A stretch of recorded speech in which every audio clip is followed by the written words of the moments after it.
Welcome back to Nightcast. Tomorrow's sentencing of Derek Chauvin is a step toward closure for many people. But the reckoning within the Minneapolis Police Department is far from over. The United States Department of Justice quietly started gathering information on MPD months ago, looking for a pattern of problematic policing. And to understand this process and what's to come, investigative reporter Kirsten Swanson went to a city that has been under the same scrutiny for years. Kirsten?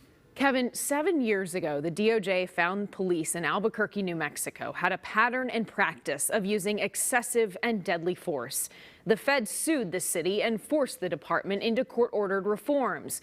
With that process now starting in Minneapolis, we went to Albuquerque to talk to current and former police officials, reform advocates, and families who lost loved ones at the hands of police.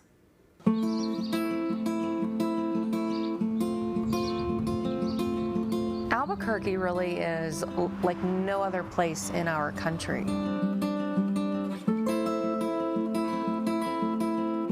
They call New Mexico the land of enchantment, and that is such a fitting name. But buried beneath the city's charm, in the shadows of the Great Sandia Mountains, there is a dark and painful history here. This was like the Wild Wild West. There were police-involved shootings multiple times a week. One year we had 10, the next year we had 12. It wasn't just like one a year. It was, you know, several every time you turned around. It just seemed like those would turn up in the newspapers almost every day. It was a pattern. It was a pattern in practice pervasive throughout the police department. Stefan and Renetta Torres learned about that pattern after their son Christopher was shot and killed by Albuquerque police. That was one of the many shootings that sparked an extensive investigation into the department. Give you a live look at the U.S. Attorney's Office. We have determined that there is reasonable cause to believe that the Albuquerque Police Department engages in a pattern or practice of use of excessive force. That same investigation is happening right now in Minneapolis. The investigation I am announcing today will assess whether the Minneapolis Police Department engages in a pattern or practice of using excessive force.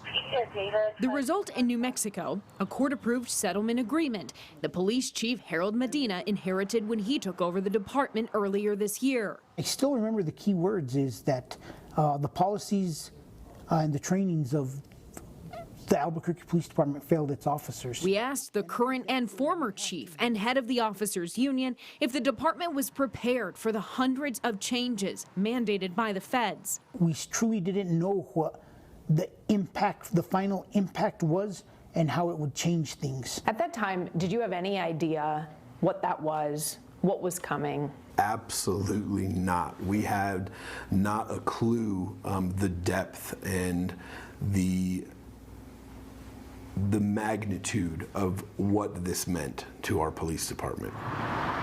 7 years and 3 police chiefs later, the department is still under federal oversight and still struggles to implement reforms. What impact has this process had on officers, on the rank and file? They're miserable.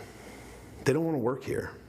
They're terrified to do their job. We're not scared of bad guys. We signed up to this profession to help and catch bad guys. We're not afraid of bad guys. We're afraid of our administration. I really think they thought this was going to be short-lived, and I think from what I saw with the initial problems with some of the officers that got themselves in trouble, it was because they really weren't taking it seriously. There's a significant part of the police department that still does not want to accept the fact that there's a problem and still does not want to work in addressing the problem. Does that surprise you after 7 years? Yes, it's... I wish I could say it surprised me. It's frustrating. It's frustrating as hell. How long do you anticipate this lasting? Forever. Seriously. There's no end in sight. And to each of these voices, I posed the same question. What's the Minneapolis Police Department in for? A lot of mirrors. I say that because everywhere you look, you're going to be looking back at what you're doing. You're in for a tough haul. It's not easy. It's expensive. This is going to be a long, drawn-out process. There is no quick fix. You're in for constant change.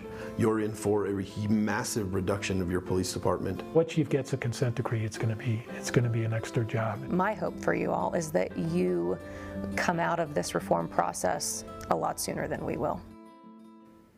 Over the next few weeks, we will air a series of stories looking at this complex federal investigation and reform effort through the eyes of the people in Albuquerque right now. The circumstances that brought the feds to town in New Mexico, the political fallout, the financial impacts. These same scenarios could be on the horizon for the Minneapolis Police Department, Kevin. Wow. I'm not sure how optimistic I am, but after your story in Albuquerque, you are deeply familiar with the situation there because you worked there when that DOJ investigation first started 7 years ago. That's right. I actually showed up in town right after they announced the findings of that investigation and covered the subsequent reform efforts that were happening. And, you know, these reports that came out month after month that were saying they were making improvements, there was still some deficiencies. It was really hopeful. It was a hopeful time there. So to go back 7 years later and see a lot of that's regressed was really interesting, and talking to a lot of the people that were there are still trying to hope that this process ends up working out, and had a lot of really great advice for our community as we start this. Real quickly, did you think it would be still going on 7 years later? I did not. Nope. Okay, looking forward to your future reports. Kristen Swanson, thank you.